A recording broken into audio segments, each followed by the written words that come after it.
ଚାଲନ୍ତୁ ଆଜି ଆମେ ବନେଇବା ଏ ବର୍ଷର ପ୍ରଥମ ପଣସ କଠା ତରକାରୀ। ତ ସେଇଥିପାଇଁ କ'ଣ କରିବା ନା କଡ଼େଇରେ ତେଲ ଗରମ କରିକି ସେଥିରେ ପୂର୍ବରୁ ସିଝେଇକି ରଖିଥିବା ପଣସ କଠା ଆଉ ଆଳୁକୁ ପକାଇବା। ପଣସ କଠାକୁ ଏଠି ନ ସିଝେଇଲେ ବି ଚଳିବ। ଏବେ ଯେହେତୁ ନୂଆ ନୂଆ ପଣସ କଠା ଉଠୁଛି ତ ସେଥିରେ ମଞ୍ଜି ହେଇନି, ଆଉ ମଞ୍ଜି ଯେହେତୁ ହେଇନି ତ ସେଇଟା ଟିକେ ଶୁଖିଲା ଶୁଖିଲା ଲାଗେ ଖାଇବା ପାଇଁ, ତ ସିଝେଇ ଦେଲେ ଟିକେ ଭଲ ଲାଗେ। ତ ତାପରେ ସେଥିରେ ତାକୁ ଟିକେ ଭଲ ଭାବରେ ନାଲି ନାଲି ହେଲା ପର୍ଯ୍ୟନ୍ତ ଭାଜିଦେବା। ତାପରେ କଡ଼େଇରେ ତେଲ ଗରମ କରିକି ଗୋଟା ଗରମ ମସଲା ପକାଇବା, ତାପରେ କଟା ପିଆଜ ପକାଇବା। ପିଆଜକୁ ହାଲକା ଟିକେ ନାଲି ନାଲି ହେଲା ପର୍ଯ୍ୟନ୍ତ ଭାଜିଦେବା। ତାପରେ ସେଥିରେ ଅଦା ରସୁଣ ବଟାକୁ ପକାଇବା।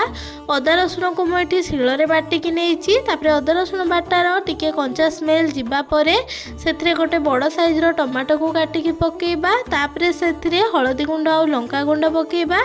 ଲଙ୍କା ଗୁଣ୍ଡ ଏଠି ଆପଣମାନେ ଆପଣମାନଙ୍କ ସ୍ୱାଦ ଅନୁସାରେ ଦେବେ, ଯେତିକି ରାଗ ଖାଇବେ। ତାପରେ ମସଲାକୁ ଟିକେ କଷିଦେବା। ମସଲା ଟିକେ କଷି ହେଲା ପରେ ସେଥିରେ ଜିରା ଆଉ ଧନିଆ ଗୁଣ୍ଡକୁ ପକାଇବା।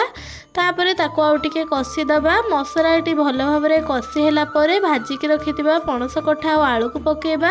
ପଣସ କଠା ଆଉ ଆଳୁକୁ ପକାଇ ସାରିଲା ପରେ ତାକୁ ଟିକେ ହାଲକା ଟିକେ କଷିବା। ତାପରେ ସେଥିରେ ଟିକେ ମିଟ୍ ମସଲା ପକାଇବା।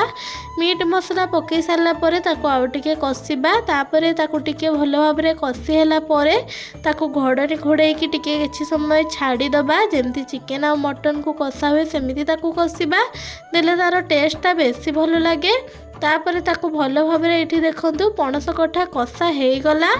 ୟା ଭିତରେ ଆମର ଏଇଠି ଦେଖନ୍ତୁ କେତେ ସୁନ୍ଦର ବି ପଣସ କଠା କଷାଟା ଦେଖାଯାଉଛି। ଏଇଠି ଆମର ରେଡ଼ି ହେଇଗଲା ଏ ବର୍ଷର ପ୍ରଥମ ପଣସ କଠା ତରକାରୀ। ଯିବା ପୂର୍ବରୁ ଆମ ଚ୍ୟାନେଲକୁ ସବସ୍କ୍ରାଇବ୍ କରନ୍ତୁ।